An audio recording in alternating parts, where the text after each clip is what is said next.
Hi, this is Priyanka. You're watching It's Simple. This video is for English class 10th, and in this video we are going to discuss a 1-minute summary of A Question of Trust. So let's start. Horace Danby had a good reputation in the society. He was about 50 and unmarried. He made locks and had 2 helpers. He was well and happy, but he had attacks of hay fever in summer.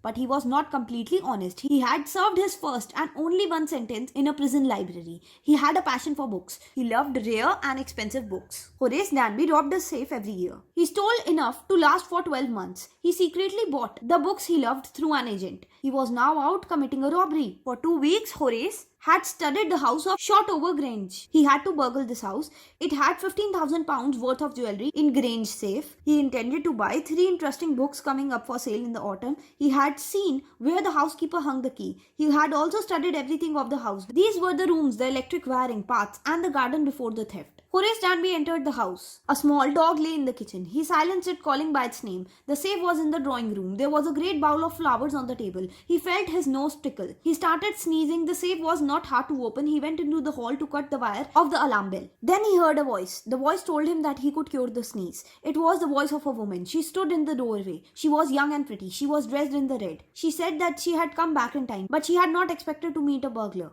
The young lady was very confident and asked Horace what he was doing. His first thought was to run. The lady told him that she would telephone the police. She would tell them about him. Horace Danby told her to let him go and forget she ever saw him. But the lady laughed and he begged her. He promised her never to commit a burglary if she let him go. The lady had by now impressed him that she was the landlady. She put on one condition for letting Horace go. She had made up a false story to trick Danby. She told him that she had promised her husband to take her jewels to their bank. She had, however, left them in the safe. She told him she wanted to wear the jewels in the party that night. She came down to get them, but she had forgotten the numbers to open the safe. Horace assured her that he would open the safe for her, so he opened the safe within an hour and gave the jewels to her. On the third day, Horace thought of the books which he wanted. He would have to look for another safe, but he never got a chance to burgle another safe. By noon, a policeman had arrested him for the jewels robbery at Shotover Grange. Danby's fingerprints were all over the room. He had opened the safe without gloves. He told the police that the landlady of the house has asked him to open the safe, but the landlady herself was the grey-haired woman of 60s. She said the story of Danby was nonsense. Horace is now the assistant librarian in the prison. He often thinks of the charming and the clever young lady she was in his profession. She had simply tricked him. Danby gets angry whenever anyone talks about honor amongst thieves. Okay, तो summary तो यहीं पे खत्म होती है. अब वो questions देखते हैं जो कि पिछले साल के बोर्ड एग्जाम्स में आ चुके हैं. 2016 में क्वेश्चन आता कि what was Danby's hobby? How did he manage to fulfill it? Horace Danby's hobby was reading rare and expensive books. He loved to read them. For that, he would rob a safe every year. He stole enough to last for 12 months and secretly bought the books through an agent. 2012 में question आया था how did Horace get entered into the house? Before burgling a house, Horace would gather all the details of the place. On that day when he was to steal, he saw the servants going to the movie. He came out behind the garden's wall. He had his tools carefully packed into a bag of his back. This way he entered the house to burgle it. Okay, तो इसी question के साथ ये video यहीं पे समाप्त होती है.